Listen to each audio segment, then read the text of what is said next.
சினத்தால் பேசி அம்மாவின் பாசத்தை ராமால் உணர்த்தி, வேணாங்க தமிழ் ரசிகர்கள் நெஞ்சில இறங்கி பருத்தி வீரனாகவும் ஆதி பகவானாகவும் விளங்கி பேரன்பு கொண்ட பெரியவர்களை மதிக்கும் எங்கள் அன்புக்குரிய இயக்குனர் அமீர் அவர்களை அன்போடு மேடை கலைக்கின்றோம். உங்களுடைய பலத்த கைதட்டல். அரங்கத்தில் இருக்கும் அனைவருக்கும் இறைவன் புறத்திலிருந்து சாந்தியும் சமாதானம் உண்டாகட்டும்.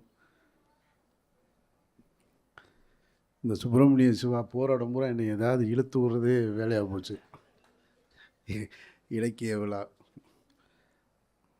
சொன்னதில் உண்மை தான்.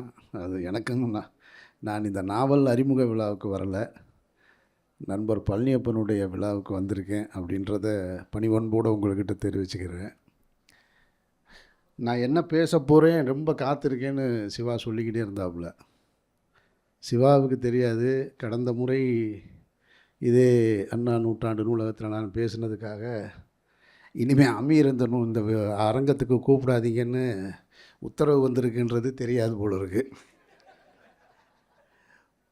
அவர் வந்தால் உங்களுக்கு விழாவுக்கு இடம் இல்லை, இல்லைன்னா அவரை அவாய்ட் பண்ணுங்கன்னு இருக்காங்க. அந்த அளவுக்கு சினிமா இசை வெளியீட்டு விழாக்களில் அரசியல் பேசி, மாணவர்களுக்கு உதவித்தொகை விருது வழங்குகிற விழாவில் அரசியல் பேசி, பொதுவெளிகளெல்லாம் அரசியல் பேசியவர்கள் இன்றைக்கி என்ன சொல்கிறாங்கன்னா, தமிழ்நாட்டையே அரசியல்படுத்திய அண்ணாவின் பெயரில் தமிழர்களுக்கெல்லாம் அரசியலை கற்றுக் கொடுத்த கலைஞர்கள் கட்டிய நூற்றாண்டு இந்த நூலகத்தில் அரசியல் பேசக்கூடாதுன்னு சொல்கிறாங்க. இதுதான் மாற்றம். இந்த மாற்றத்தை நாம் வரவேற்கிறோம். அதனால் அரசியல் பேசலை. நான் பழனியப்பனை பற்றி பேச போகிறேன். எனக்கு சினிமா கொடுத்த நண்பர்களில் ரொம்ப முக்கியமான 2 நண்பர்கள் எஸ்பி ஜனநாதன், இன்னொன்று கருப்பழனியப்பன். எனக்கு ஊரில் நிறைய நண்பர்கள் ஜாஸ்தி, அது கணக்கில் அடங்காத நண்பர்கள். மதுரையில் எத்தனை வார்டு இருக்கோ அத்தனை வார்டில் எனக்கு நண்பர்கள் இருக்காங்க. சினிமாவுக்கு அந்த மாதிரியான நெருக்கமான நண்பர்களை எடுக்கிறது கஷ்டம். நம்ம ஒரு ஃபோன் எடுத்து ஒருத்தருக்கு ஃபோன் அடிக்கணும் அப்படின்னா யாருக்கு அடிக்கலாம் அப்படின்றதில் அந்த இடத்துல இருந்ததில் பழனியப்பன், ஜனநாதன், பொன்வண்ணன், சிவா எல்லாம் இருக்காங்க. இதில் நாங்கள் நெருக்கமாக அதிகமாக 3 பேர் சுற்றிக்கிட்டு இருந்தது நாங்கள் தான். அதில் 3 பேரும் 3 எண்டு. அவருடைய அடையாளத்தை இங்கே வச்சுருக்காரு, கருப்பு. ஜனநாதன் கம்யூனிஸ்ட்டு, நான் ஒரு ஆன்மீகவாதி. ஆனால் நாங்கள் 3 பேரும் ஒன்றாவே உட்காந்துருப்போம், ஒன்றாவே பேசுவோம், எல்லா ஊருக்கும் போவோம், ஜெய்ப்பூர் போவோம், ராஜஸ்தான் போவோம், கனடா போவோம், எல்லா இடத்துக்கும் போவோம். 3 பேரும் 3 கருத்தில் இருப்போம். ஆனால் 3 பேருக்கும் ஒரு முரண் இருக்குது. ஆனால் ஒன்றாவே இருந்திருக்கோம். இத்தனை ஆண்டு காலமாக பழனியப்பனை நாங்கள் இழந்திருக்கோம். ஜனநாதனை நான் இழந்திருக்கேன். பழனியப்பன் இன்னும் அந்த நட்போடு இருக்கார். பழனியப்பன் எனக்கு எப்படி, அவர் ஆக்சுவலாக மதுரையில் என் வீட்டுக்கு ரொம்ப பக்கம். அவர் வீட்டுக்கு வாசலில் தான் நான் டாப் அடிச்சுக்கிட்டு அங்கே தான் உட்காந்து சிகரெட்டு குடிச்சிக்கிட்டு டீ குடிச்சிக்கிட்டு இருந்திருக்கேன். அவருக்கு தெரியாது, ஏன்னா அவர் வீட்டில் இருந்ததில்லை, அவர் வேற ஒரு இடத்துல இருந்திருக்கார். அவரை நான் சந்தித்தது முதல்ல ஹவுஸ்ஃபுல் படப்பிடிப்பில் விக்ரம் அவர்கள் நடிச்சிட்ருக்கும்போது நான் அவரை பார்க்க போயிருக்கேன் மதுரையில். அப்போது பார்த்திபன் சார் இருக்கார். பார்த்திபன் சார் என் வீட்டிலேருந்து சாப்பாடு பிரியாணி செஞ்சு எடுத்துகிட்டு போய் கொடுத்துருக்கேன் நான்.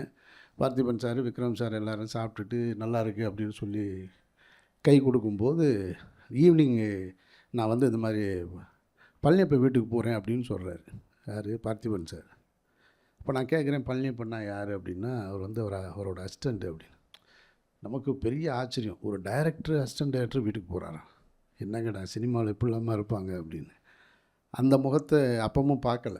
அதற்கு பின்னாடி நான் அவரை சந்தித்தது அவருடைய முதல் படம் பார்த்திபன் கனவு படப்பிடிப்பில் தான். அன்றையிலிருந்து இன்றைக்கு வரைக்கும் நட்பு தொடங்குது. அது ரொம்ப நெருக்கமான நட்பாக மாறி குடும்பத்தையும் தாண்டிய நட்புகளாக இன்றைக்கு வரைக்கும் இருந்துகிட்ருக்குன்னு வச்சுங்களேன். இதில் சினிமாவை பொறுத்த மட்டும் எப்பொழுதுமே வெற்றி தான் ஒருவனுக்கான அடையாளம். ஒரு அரங்கம் நிறைந்திருக்கிறது அல்லது ஊடகங்கள் ஒருவரை சுற்றி நிற்கிதுன்னா அவன் கையில் வெற்றி இருக்கா அப்படின்றது மட்டும்தான் இந்த சினிமா பார்க்கும். ஆனால் வெற்றி எல்லாம் ஒரு பொருட்டே கிடையாது, நான் தான் அடையாளம் அப்படின்னு சொல்கின்ற இடத்துல இருக்கிறதுல கருப்பழனியப்பனுக்கு ஒரு முக்கியமான இடம் இருக்கு.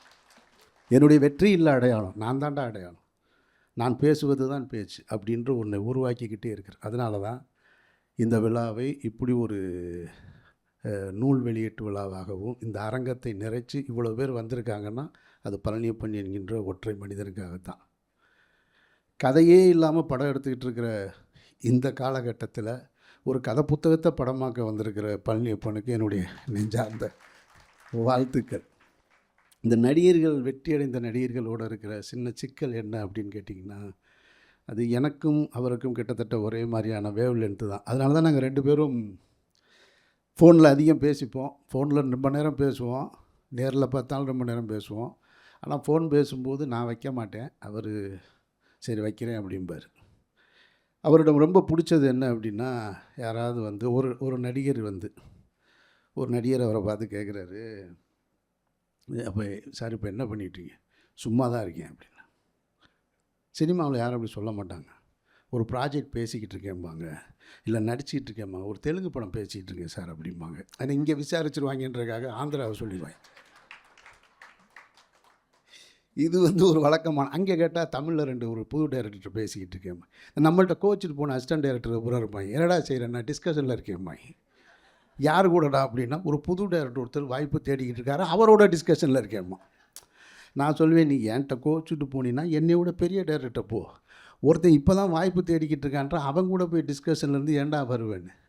இது நம்ம என்னவா இருக்கோம், நமக்கு வாய்ப்பு இல்லை அல்லது வேலை இல்லைன்னு யாரும் தப்பாக நினச்சிடக்கூடாதுன்னு. அவர் கேட்குறாரு, அவர் ஒரு பெரிய நடிகர், அவருடைய மகனும் நடிகர். இவர்கிட்ட கேட்குறாரு, என்ன செய்கிறீங்க? சும்மா தான் சார் இருக்கேன், ஒன்றும் பிரச்சனை இல்லை, என்ன வேணுமா உங்களுக்கு எது அப்படின்னு. இல்லை சார், நம்ம பையனோட ஒரு படம், ஒரு பிரச்சனை இல்லை, நாளைக்கு நீங்கள் ரூபாய் எடுத்துகிட்டு வாங்க, நான் கதையை எடுத்துகிட்டு வர்றேன்.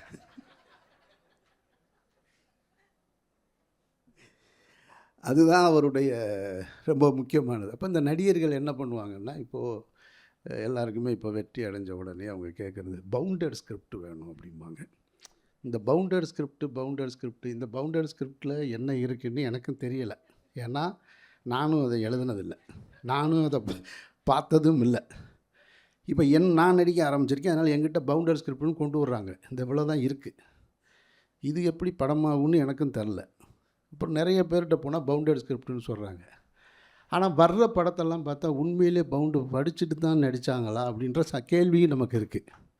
எப்படி இந்த கதையை சொல்லியிருப்பாங்க, எப்படி இதை சொல்லியிருக்க முடியும், இந்த பவுண்டரில் எப்படி எழுதியிருக்க முடியும் அப்படின்றதெல்லாம் இருக்குது. படப்பேர் சொன்னால் சங்கடமாயிடும்.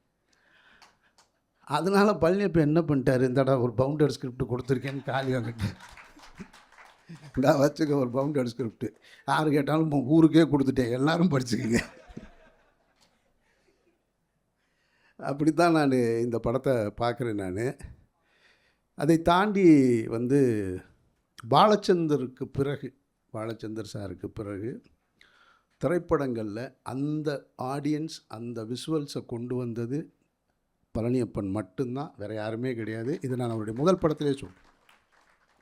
பார்த்திபன் கனவு பார்த்துட்டு, பிரிவோம் சந்திப்போம் பார்த்துட்டு நான் அவர்கிட்ட சொன்னேன், எனக்கு என்னமோ பாலச்சந்தர் சாருடைய திரைப்படங்களுக்கு அப்புறம், ஏன்னா இந்த தலைமுறைக்கு பாலச்சந்தர் சாருடைய படங்கள் இருக்குமான்னு தெரில. இப்போ பாரதி ராஜா, பாலுமேந்திர மாதிரியான படங்கள் வந்துட்டுருக்கு, பாலச்சந்தர் ஏரியாவில் ஒரு படம் இல்லை.